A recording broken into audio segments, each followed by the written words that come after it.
lingkungannya yang dingin, lembab, mempermudah si bakteri virusnya berkembang biak. Kemudian si orang-orangnya cenderung berkumpul di dalam rumah, di dalam ruangan, dan si daya tahan orangnya itu juga biasanya kalau musim hujan sedikit menurun secara natural. Apanya yang menurun? Daya tahan tubuhnya. Oke. Tapi itu sedikit. Cuman kalau di sana sini sedikit lama-lama Jadi jadi bukit gitu kan, lama-lama bisa jadi sakit kalau tidak hati-hati gitu. Kalau meremehkan.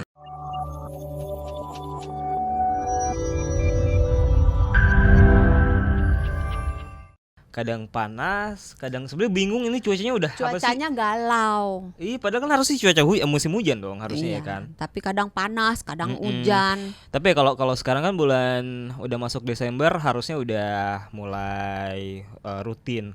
Cialah rutin. Udah mulai sering banget hujan ya kan, Dok? Rutin gajian gitu. Rutin gajian.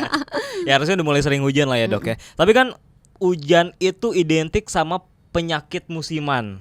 Ya dong, Iya. apalagi kalau bukan batuk, pilek, udah tuh Komplit lah itu ya. Itu pokoknya paket yang Sebenarnya penyakit nggak cuma di saluran pernapasan, tapi juga di saluran pencernaan. Saluran pencernaan. Diare, mual, muntah, tipes. Emang itu identik sama musim hujan juga kan? Biasanya identik sama musim hujan bapil tuh.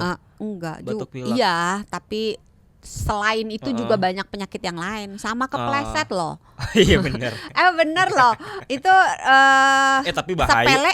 Bahaya loh kalau buat orang tua ya. Iya, makanya mengingatkan buat sahabat Sonora, kalau hujan-hujan jangan lari-lari. Sering-sering dipel tuh halaman rumah ya kan. Terus bawa sepatu yang atau sendal yang alasnya itu ada anti slipnya supaya nggak kepleset. Bahaya. Tapi penasaran deh, Dok, kenapa sih musim hujan itu selalu bawa penyakit? Emang iya ya, selalu bawa penyakit. Emang sayangnya iya. Ketika musim hujan tuh virus banyak datang gitu atau gimana sistemnya? Sebenarnya gini, ketika peralihan musim hujan ke musim panas ke musim hujan atau musim hujan ke panas atau awal-awal musim hujan itu kan udaranya itu cenderung dingin ya, apalagi kalau udah mendekati masuk ke hujan gitu.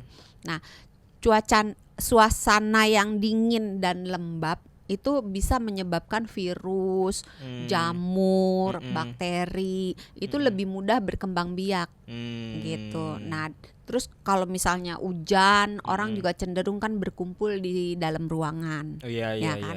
Dimana tidak semua memiliki ventilasi udara yang baik. Benar. Nah, sehingga si ventilasi udara yang tidak baik itu, yang kurang baik, itu akan menyebabkan si virus, si bakteri, si jamurnya muter-muter di situ aja. Terus belum lagi orang-orang itu belum semuanya punya etika batuk dan bersin. Masih inget nggak? Bismillahirrahmanirrahim Hashim gitu. Kan harusnya. Harusnya.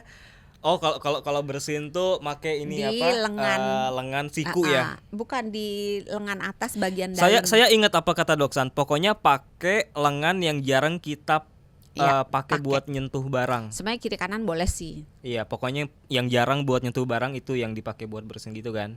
Sebenarnya lebih kayak mau nyium ketek gitu loh. Aci gitu. Malah pindah ke ketek nanti virusnya. Nanti keteknya malah pilek. Sebenarnya itu ada dasarnya juga. Ada gimana? Lah sekarang orang kan kalau misalnya kita bersinnya atau batuknya tutup pakai tangan, nah kan kita salaman kan bisa pindah, kan? Benar. Atau kita pegang pulpen, terus pulpennya dipegang orang kan bisa pindah. Tapi kalau kita batuknya di area dalam lengan atas dekat, bagian dalam di menuju ke arah sedikit ke arah ketek gitu kan. Kan nggak ada orang pegang-pegang ketek kita kan. Benar juga sih ya. Tapi saya masih penasaran, Dok. Hubungan kan di antara penyakit tadi kan Doksan bilang banyak ya, nggak cuma batuk, pilek, ada juga yang pencernaan. Tapi kan top one-nya top one apa sih? Top list penyakit musim hujan itu kan pilek. Iya. Udah pasti tuh kalau hujan udah pasti pilek. Kenapa sih emang? Apakah pilek sama batuk itu jadi otomatis meningkat drastis pas musim hujan? Karena memang daya tahan tubuh kita selain tadi dua faktor tadi ya, lingkungannya yang dingin, lembab, mempermudah si bakteri virusnya berkembang biak. Kemudian si orang-orangnya cenderung berkumpul di dalam rumah, di dalam ruangan, dan si daya tahan orangnya itu juga biasanya kalau musim hujan sedikit menurun secara natural. Apanya yang menurun? Daya tahan tubuhnya. Okay. Tapi itu sedikit. Cuman kalau di sana sini sedikit lama-lama jadi bukit gitu kan, lama-lama bisa jadi sakit kalau tidak hati-hati gitu. Kalau meremehkan. Biasanya kan kalau batuk pilek sih. Biasanya kan kalau kita pusing sedikit lanjut tetap kerja, langsung digas ya kan. Nah, itu masalahnya kalau dikumpulin. Dan nggak mau pakai masker. Kita pakai masker itu ada beberapa tujuan. Kalau kita lagi sakit, kita pakai masker supaya kita nggak nularin orang lain. Saya kalau ke kantor ya, biar nemuin nggak pakai masker. Bukan, saya kalau habis baru datang diketawain nanti sama sahabat sonora. Baru datang ke kantor nih, kalau ngeliat ada orang pakai masker selalu saya ceng-cengin, masih COVID sakit lu ya gitu. Berarti pakai masker tiap hari harus sebaiknya. Kalau kita sakit, sebaiknya kita menggunakan masker supaya kita tidak menulari orang lain, terutama untuk kalau kita lagi berada di sekitar orang-orang yang daya tahan tubuhnya terganggu. Saya mau ngorek yang tadi nih, Dok. Kalau kehujanan atau cuacanya dingin, kenapa badan kita jadi lebih drop? Tadi kan dokter bilang emang daya tahan tubuh kita jadi sedikit menurun. Maksudnya kalau ketika kita kehujanan?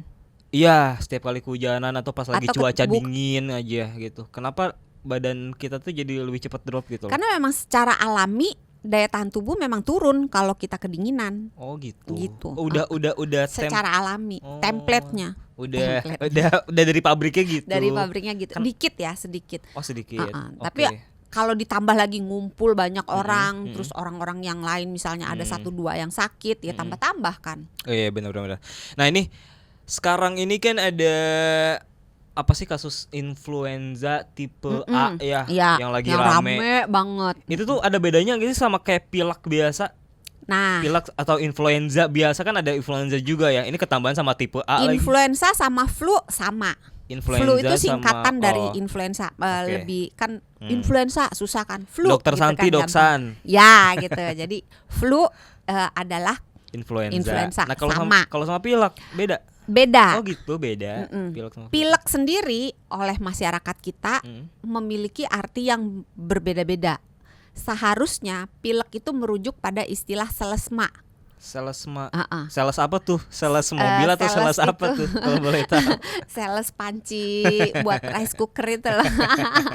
Selesma istilahnya. Selesma itu adalah penyakit, kalau bahasa Inggrisnya namanya common cold. Common cold. Pilek umum. Itu pilek. Pilek yang disebabkan oleh sekumpulan virus. Ada lebih dari 100 atau 200 virus yang bisa menyebabkan pilek. Pilek itu ya kayak kita biasanya kalau meler itu pilek gitu namanya atau belum tentu. Nah, itu salah satu juga yang sering salah artikan mispersepsi oleh masyarakat kita. Pilek dipikirnya hidung berair gitu. Padahal pilek itu seharusnya merujuk pada istilah nama itu tadi sakit yang disebabkan oleh beberapa jenis virus, terutama golongan rhinovirus. Nah, kalau influenza atau flu apa tuh? Kalau influenza atau flu adalah penyakit pada saluran pernafasan yang disebabkan oleh virus influenza. Ada 4 jenis virus influenza. A, B, C, D. A, B, C, D. Ada 4 tuh. Apa aja tipenya? Influenza A, influenza B, influenza C, influenza. Ini serius nih dari serius, A sampai D. Oh, nah kita nanti di segmen berikutnya kalau gitu bahas soal itu ya. Influenza A, B, C, D.